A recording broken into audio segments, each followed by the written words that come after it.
313 centimeters in feet? First of all, we need to know the value of 1 centimeter in feet. It's always 1 centimeter equals 0.03280839895 feet. Now we have to multiply 0.03280839895 by 313.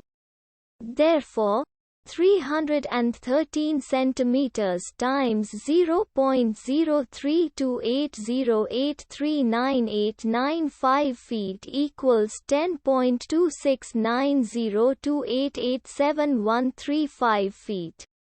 So, in other words, 313 centimeters equals 10.2690288713 feet.